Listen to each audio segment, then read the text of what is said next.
All right, you know who else expects things like that? People who want to move here from other cities where they have those things.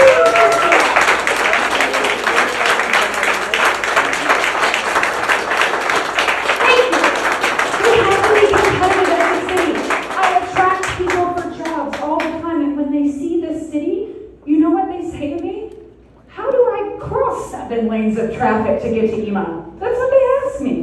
Because my street's so narrow, and if we kept it that way, if we made it that way for everyone, it would really cut down on the traffic on my street, which would be awesome. But what a great, opportunity for us to design the next iteration of this road. I hear these bricks have been here for 100 years, and since that time we've bulldozed neighborhoods and put an interstate right here, where you can get downtown as fast as you want. You don't have to race down Michigan Avenue. So I like the original proposal. We don't need 4 lanes of traffic. We've got an interstate right there. We have a service road right there. We've got 4th Street. We've got all kinds of ways to get downtown real quick. On my corner, I see more people cross here at Wabash than they cross at 14th.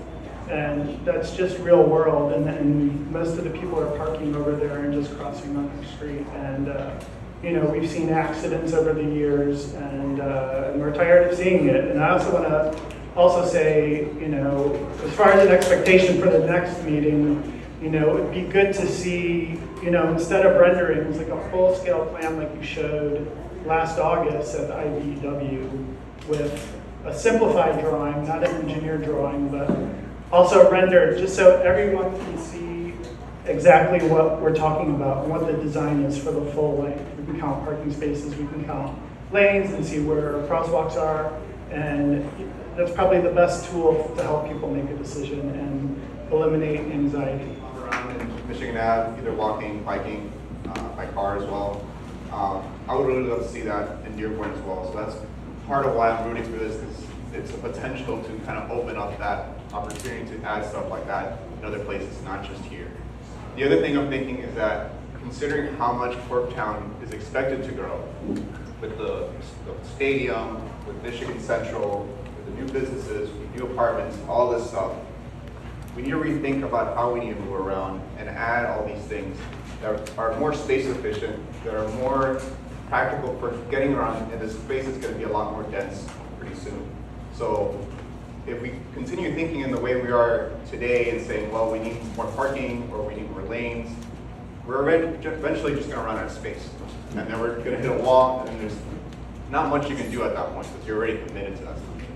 So today, when we have the opportunity to kind of rethink that, look into the future, and actually plan ahead with those improvements, we can actually make a difference to resolve those traffic problems and not see that, and actually grow Corktown into a better space than it is today.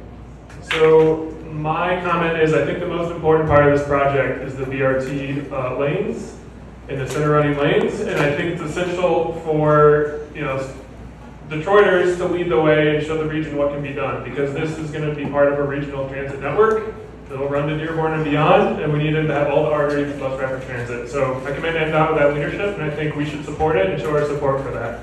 Me crossing Michigan Avenue, I bike, drive, I don't take the bus. I'm just curious what role data plays in all of this. I mean, these are all everyone's opinions. It's very subjective based on people's experience. But what are the statistics? Like how many cyclists are there? How many cars are there at rush hour? During the middle of the day on a Friday night, 10 p.m. I'm just wondering what role sort of traffic studies and data plays in the final solution. We're in the neighborhood and working on the house next to the dog park in Roosevelt Park. I care a lot about historical precedent, but not only because of just the sake of history, but also because it works really well. This street historically is made for patronizing businesses, and it was built that way to patronize businesses on foot. And this street was widened in the 30s for transit. Now we lost 260 of those businesses on the south side of the street. That's a shame. And then they didn't give us the transit, they paved over it. But if you look outside, you can still see the dedicated transit rails in the middle of the street. That is the historical precedent of this street. It was a pedestrian street, and it allowed for 2 lanes of cars.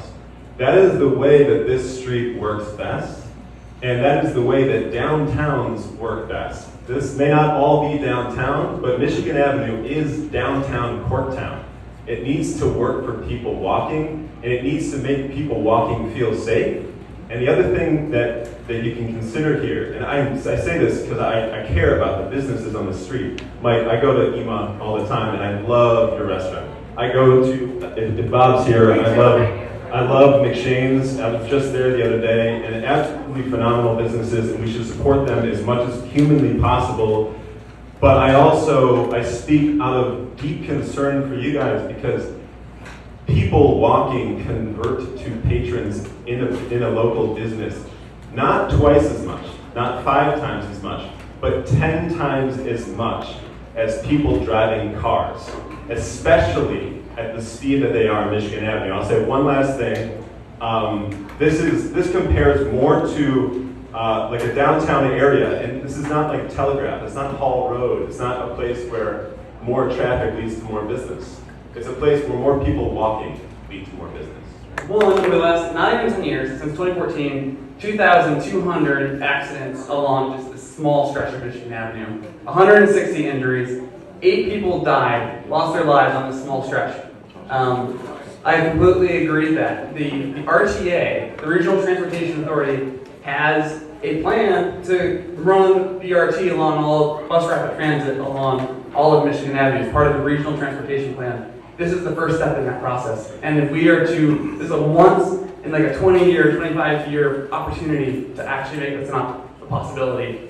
And it'd be a shame to lose it. And then lastly, this project and having the center running transit lanes and having the bike lanes and having the crossings for pedestrians will not only save lives, it will increase business, and it will, I also echo the lady who said she moved to Detroit. We need people here. We need to grow development. We need to increase the people so we have people to buy things and businesses, and we can have more apartment buildings, and we can have more tax revenue coming in. And so this project absolutely follows the state's goals, and what experts are saying is what's going to attract people to Michigan and to Detroit. Thank you, Corktown Business Association President. But I come to you today as a small business owner. I guarantee that, first off, there's a narrative out there that the Business Association is putting profit over safety. There couldn't be anything further from the truth. And I think Mohammed will tell you that the very first conversation that we had with MDOT, with Mohammed, we said, we don't feel that the businesses will survive with 1 lane of traffic in, 1 lane of traffic out, and losing 60 some odd parking spots on Michigan Ave. What we would like to do is we would like to go back to the original narrative that was presented to us back in 2019, where it was going to be an 8 to 80 study, whether it's your 8-year-old child or your 80-year-old grandmother, what would make you feel comfortable with them traversing Michigan Avenue by themselves? So all the Business Association was doing was asking them to do a 180 and go back to the original, what was originally presented to us at the original public engagement. And during that public engagement, there were things like expanded sidewalks for cafe seating. Great idea. Bump outs and canopy trees. I don't know why, but apparently canopy trees naturally slow traffic down. We would love to see traffic slow down on Michigan Avenue. Mid-block crosswalks. We've heard that repeatedly tonight. Must be a great idea. Those are the things that the Business Association asked MDOT to go back and let's relook at it. They got a lot smarter people than I have, or than I am, I should say, I have. I'm sure that there's a way that we can make Michigan Avenue safer and still be able to keep the 2 lanes in the town, the 2 lanes out of town, as many parking spots on Michigan Avenue as possible. Hopefully we can save the bricks. If we can't, then let's come up with an alternative for that also. All right? This is American democracy, and we're here listening to each other to compromise. But as a small business owner, I struggle every 2 weeks with making a payroll. And if you've never struggled to make a payroll, and I'm proud that I employ 31 people, 27 of which live in the city of Detroit. So if you've never struggled to make a payroll, don't tell me, because I know, because what keeps me awake at night now is not my payroll every 2 weeks. It's the construction that I'm going to have to deal with for 2 years. And then more importantly than that, because Lord knows that we can make it through in Corktown when it comes to construction. We've been doing it for the last 6 years straight. But what really keeps me up at night is waking up with 1 lane of traffic in, 1 lane of traffic out, a lack of no parking or losing 63 parking spots on Michigan Avenue. That's what keeps me awake at night right now, as opposed to trying to figure out how I can better take care of my people that work for me. I actually don't think that raised bike lanes is the best way to protect bikers because that mixes them with pedestrian traffic. The best thing for bikers who are using their bikes not just as toys, but as adults using them for actual transportation, is to have a dedicated bike lane that is protected physically from traffic. And that protection can come either as like concrete barriers, or it can be a lane of parked cars. The parked cars can act as a barrier between the traffic and the bikers. But it's also important to protect the pedestrians from the bikers, because people who are using their bikes as transportation go fast. And I'm really excited about this idea of a dedicated bike lane. I am a little bit concerned with questions like, how will bikers turn left? And the answer is, we'll look into it. I think that we can do a little bit better than that. The best way to keep bikers and pedestrians safe, even if you do decide to go with the raised or the bike lanes that are on the same level as the sidewalk, it's really important to have some kind of physical barrier between the bikers and the pedestrians, so the pedestrians are not wandering into the bike lane and causing accidents that way. Biking and bike pedestrians and walking pedestrians increase business. We love your businesses. We're your customers. And this is what so many people are asking. That should patronize its own businesses.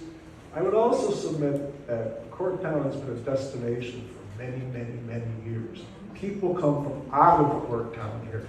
We have the Tigers here.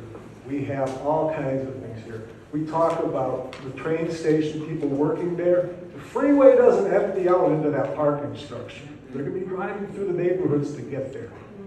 So I don't know why we need to dedicate these bus lanes through a pedestrian zone. Sure, have bus rapid transit between here and Ann Arbor. Why does it have to go through Corktown as bus rapid transit? Start it at the other side of I-75 and then let them take the streets through so that everybody mixes, that we can accommodate everybody in the area that we have.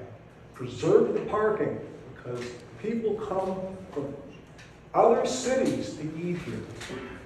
This is a food destination.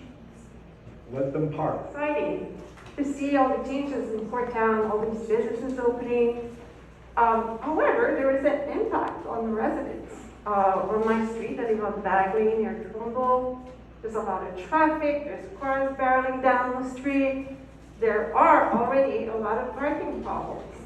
I agree that there's a lot of room for improvement on Michigan Avenue.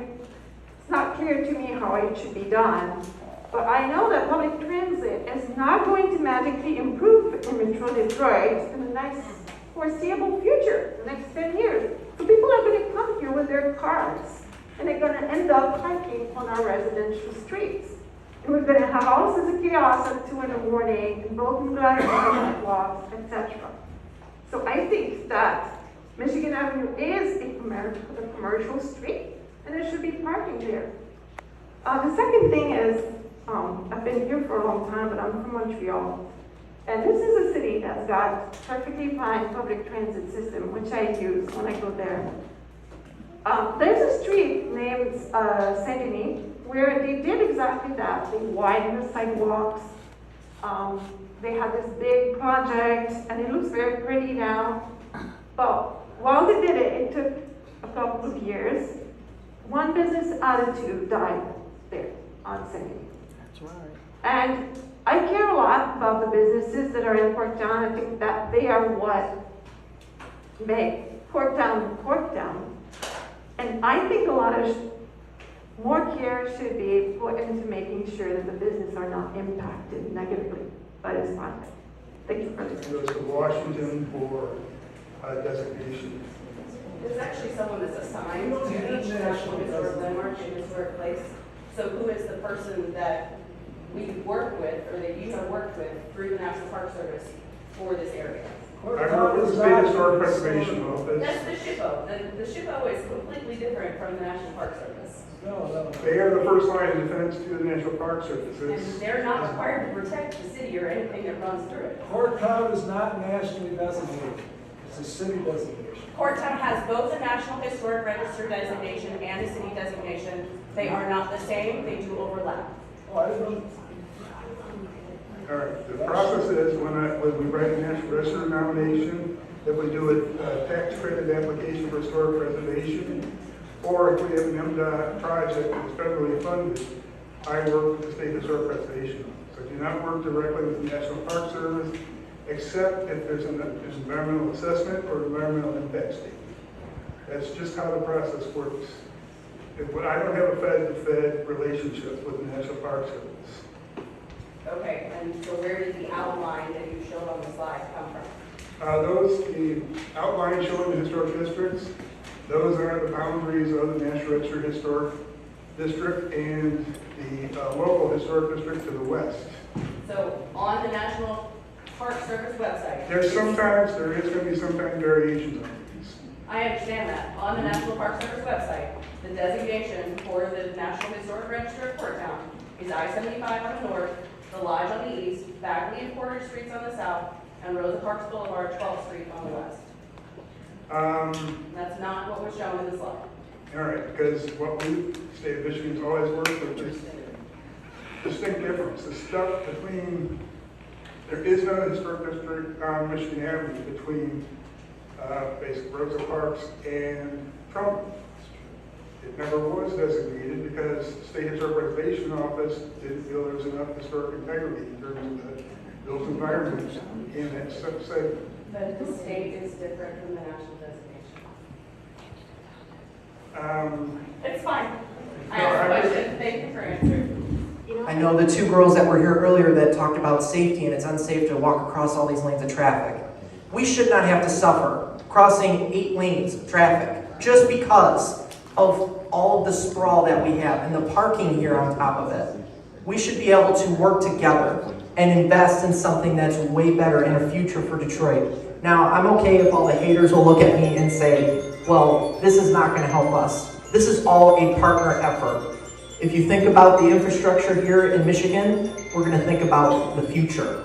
So I just ask that MDOT please consider this plan as we move forward. This is not just our future here in Detroit. This is just our investment going into the next decade of people moving here to Detroit. Thank you. Existing right now. So it doesn't really make sense to say, oh, well, we're going to dedicate these lanes to like bus rapid transit service. The buses are late all the time. They're going to hell right now. Like, I ride smart. I'm a public transportation rider. It doesn't make sense to me why certain decisions are being made when the fact of the matter is, it's like, I don't want to trip over myself, but I'll continue. And I'm a little bit nervous. You can see my hand shaking right now. I am not against public transportation. I think the future of the city of Detroit and the metropolitan area of Detroit is very bright. I believe in the near future we could have, I think a lot of the contention and stuff like that would be ceased and not a factor anymore if we had grade separated rail transportation going down every single corridor of Metro Detroit. Because if we don't make those investments in the city, then nobody's going to move here, like what's been said before. Bus rapid transit is a form of transportation, but it only conforms to what space that we have right now and what space that we won't have in the future. And who's to say that the city of Detroit or the metropolitan region of Metro Detroit won't be growing at an exponential rate because of climate change or anything like that? So what we're doing right now doesn't make very much sense in the way that what we're planning to do is something that, we're just going to do something to say, we did it, and if there's, city leaders don't like to go over past projects and stuff like that because of some cost fallacy. So that's all I want to say.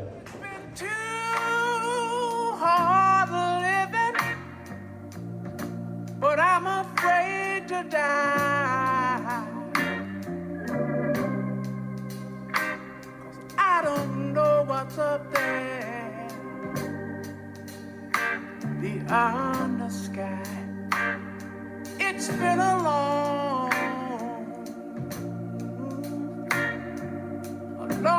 time coming, but I know a change gonna come. Oh.